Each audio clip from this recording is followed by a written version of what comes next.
வணக்கம். இன்றைக்கி உங்களுக்கு ஒரு பேபி சிக்கனில் பத்திய கறி வச்சு காட்டுறேன். அதுக்கு முதல்ல பேபி சிக்கன்ன்றது இது ஒரு சின்ன கோழி. அதை நான் இப்போ சின்ன சின்ன துண்டுகளாக வெட்டி வச்சிருக்கிறேன். இந்த கோழி இந்த எலும்பு கூட நல்லா சாஃப்டாக இருக்கும். பத்திய கறிக்கு எல்லா அனைவருக்கும் கொடுக்கலாம்.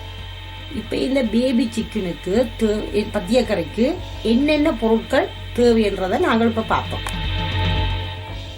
இதுக்கு முதல்ல அரை தேக்கரண்டி மிளகு, 4-5 கல் உள்ளியும் ஒரு 2-3 ஸ்லைஸ் இஞ்சி துண்டுகளும் எடுத்து வச்சிருக்கிறேன். அரை தேக்கரண்டி சின்ன சீரகம், சின்ன வெங்காயம் உங்களுக்கு வேண்டிய அளவுக்கு போட்டுக்கொள்ளலாம். அதில் ஒரு 15 தொடக்கம் 20 வெங்காயம் எடுத்து வச்சிருக்கிறேன். அரை தேக்கரண்டி மஞ்சள் தூள், தேங்காய் துண்டுகள் ஒரு 4-5 துண்டு போதும். விதை நீக்கி போட்டு புளி கொஞ்சம் கட்டியாக எடுத்து வச்சிருக்கிறேன். அதையும் நான் வதக்க போறேன். புளி கரைசலை விட இப்படி புளியை வறுத்து போட்டால் கொஞ்சம் அந்த கோழி சரக்கு கறி நல்ல டேஸ்டா இருக்கும். 2 மேசக்கரண்டி மல்லி, 2-3 துண்டு தக்காளி பழத்திலையும் ஒரு 2-3 துண்டு எடுத்துக்கொள்றேன்.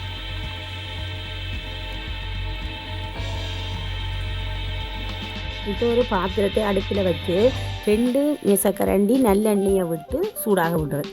சூடாகினதும் நான் முதல் சொல்லியிருந்த பத்திய கறிக்கு தேவையான பொருட்களை இதில் எடுத்து வறுத்தெடுக்க போகிறேன். முதல்ல இஞ்சியையும் உள்ளியையும் போட்டு வறுக்கிறேன். இதுதான் இஞ்சியும் உள்ளியும் கொஞ்சம் கூடுதலாக கொஞ்சம் வதங்க விட வேணும். அடுத்ததாக இதை கொஞ்சம் ஸ்லோ ஃப்ளேமில் வச்சு தான் எல்லாத்தையும் வதக்க போகிறேன். ஏன்னா அதிகமான ஹீட் இருந்தால் இதுகளெல்லாம் நல்லா எரிஞ்சு கறி டேஸ்ட்டாக வராது. அதனால் நல்ல ஹீட்டை குறைச்சி நல்ல மெல்லிய சூட்டில் எல்லாத்தையும் வதக்கி கொண்டு இருக்க போகிறோம். இப்போ இது இஞ்சி முள்ளிக்கும் அடுத்ததாக கொஞ்சம் தக்காளி பழத்தை எடுத்து போட போகிறோம்.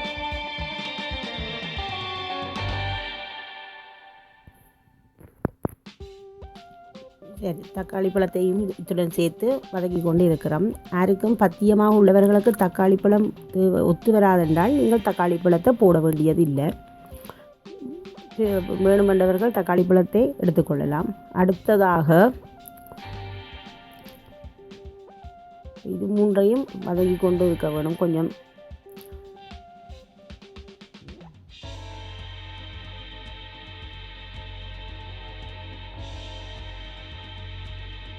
அடுத்ததாக என்ன செய்கிறேன்டா, புளியை நான் விதை நீக்கி ஒரு கொஞ்சம் புளி எடுத்து விடுறேன். ஏன்னா இந்த புளி அதிகமாக மீன் சரக்கு மாதிரி புளியை கரைச்சி விடக்கூடாது.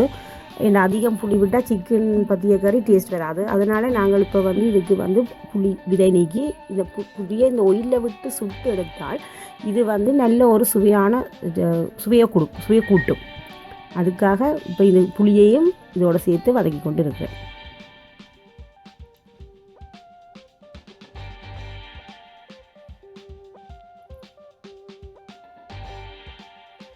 பிறகு ஒரு 4-5 துண்டு தேங்காய் துண்டுகளையும் சேர்த்து இதோட வதங்க விடுறோம். இவ்வளவு பொருட்களும் தான் இந்த ஒயிலில் கொஞ்சம் கூடுதலாக வதங்க விட வேணும். மீதி பொருட்கள் அனைத்தையும் நாங்கள் அதிகம் வதங்க விட வேண்டியது இல்லை. அதனால் இந்த இவ்வளவு பொருட்களும் வதங்கினால் போதும். நீங்களும் இதே மாதிரி இப்படியே ஒன்றா போடுங்க. முதல்ல என்ன போடுவோமோ அதே போல் போட்டு செய்து வந்தால் உங்களுக்கு இந்த பத்திய கறி நல்ல சுவையான கறியாக இருக்கும்.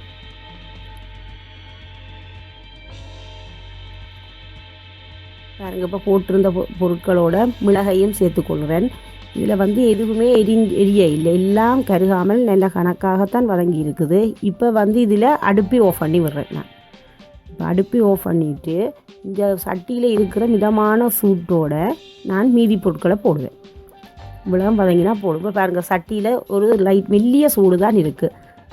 அந்த மெல்லிய சூட்டில் சீரகம்,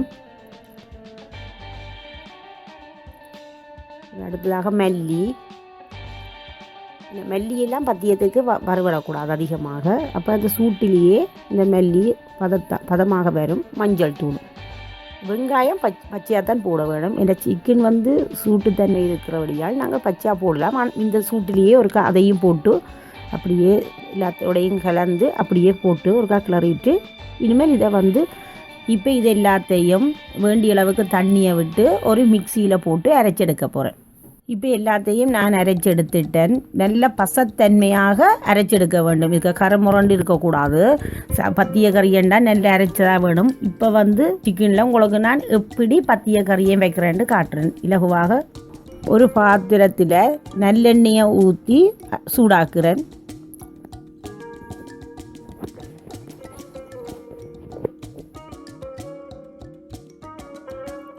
இப்போ வந்து முதல்ல வந்து பாருங்கள், நான் வந்து இதுக்கு தாளிக்கிறதுக்கு மாதிரி ஒரு காத்தேக்கரடி சின்ன சீரகமும் கொஞ்சம் கறிவேப்பிலையும் சின்ன வெங்காயம் 2-3 இஞ்சி துண்டுகளும் உள்ளி வெங்காயம் நீங்கள் வேண்டிய அளவுக்கு போட்டுக்கொள்ளலாம். ஏனென்றால் இதில் வந்து தாளிக்கிற போது நாங்கள் இதில் கயத்தன்மை வராது, வடிவாக போட்டுக்கொள்ளலாம். அப்போ இவ்வளோத்தையும் சூடாகின எண்ணெயில் போட்டு கொஞ்சம் வதக்க விடுறேன்.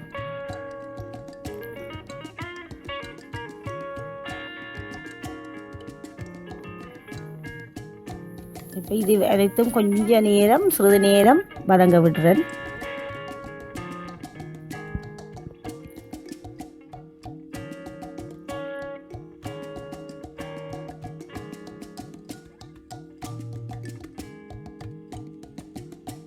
இப்போ வதங்கினது பிறகு நான் கொஞ்சம் கல் உப்பு போட்டுக்கொள்ளுவேன். நீங்கள் தேவைக்கேற்ப உப்பு போட்டுக்கொள்ளுங்க.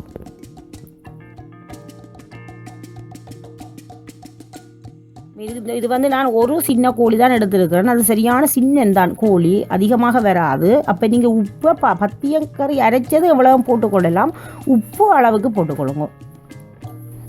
இப்போ கோழி சின்னதாக வெட்டி வச்சிருக்கிறேன். இப்போ அதையும் இதில் போட்டு கொஞ்சம் நேரம் இந்த ஒயிலோடையே வதங்க விடுறேன். ஏன்னா இந்த கோழியிலையும் கொஞ்சம் தண்ணித்தன்மை வரும். அதனால் நான் இந்த ஒயிலோடு சேர்ந்து வதங்குற போது இந்த கோழி ஒரு அரைப்பதத்துக்கு அவிஞ்சு வந்துடும். ஏன்னா இந்த கோழி வந்து டக்கண்டு அவிகிறது, எலும்பு கூட உங்களுக்கு நல்லா சாஃப்டாக அவிஞ்சு வந்துடும். அதனால பாருங்கள், இப்போ இது வந்து ஒரு 2 நிமிஷம் விடவே இதில் அரைவாசியும் அவிஞ்சிடும். இப்போ இது வதங்கி கொண்டு இருக்குது. இனிமேல் வந்து அரைச்சி வச்சிருக்கிறத நாங்கள் இதோடு சேர்த்து மிக்ஸ் பண்ண வேணும்.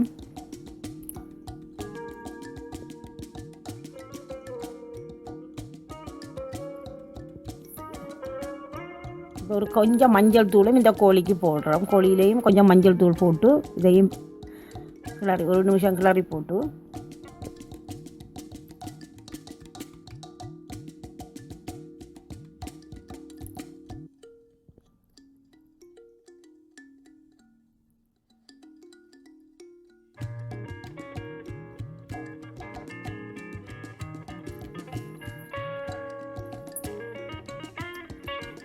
இப்போ வந்து ஒரு மூடி போட்டு இதை மூடி வைத்தால் இது உடனே இந்த கோழி கொஞ்சம் அரைப்பதத்தில் வடிவாக அவிஞ்சு வந்துடும். 1 நிமிஷம் நாங்கள் இதை மூடி போட்டு மூடிட்டு அதுக்கு பிறகு எடுத்து நாங்கள் இந்த அரைச்சி வச்சதை போட்டிருந்தால் பிறகு இந்த அரைச்சதெல்லாம் இந்த கோழியோடு சேர்ந்து அவிஞ்சு வரும்.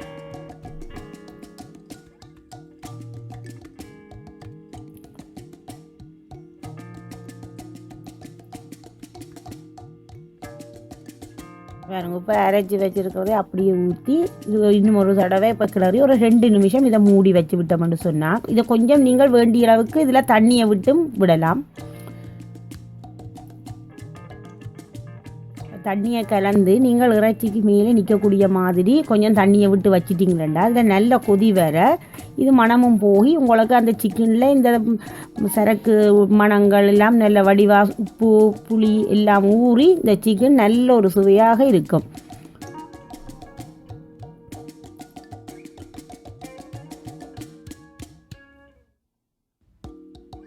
பாருங்க, 2 நிமிஷம் உங்களுக்கு மற்ற கோழி சமைக்கிறத விட ஒரு இலகுவான முறை தான்.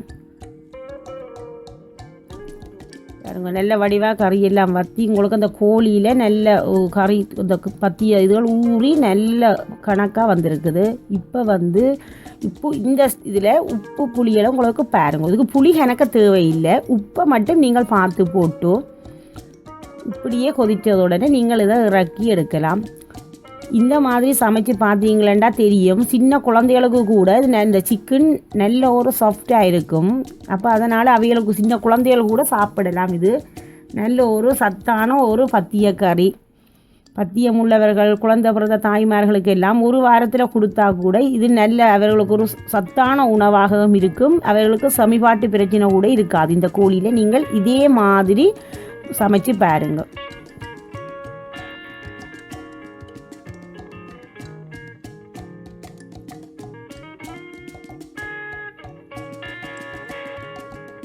சாதாரணமானவர்கள் நீங்கள் யாரும் ஸ்பைசியாக சாப்பிடுவேண்டா 2 செத்தலம் சேர்த்து வறுத்து போட்டு இந்த கறியை வச்சும் சாப்பிடலாம். கொஞ்சம் ஸ்பைசியாகவும் இருக்கும், நல்ல சுவையை கொடுக்கும்.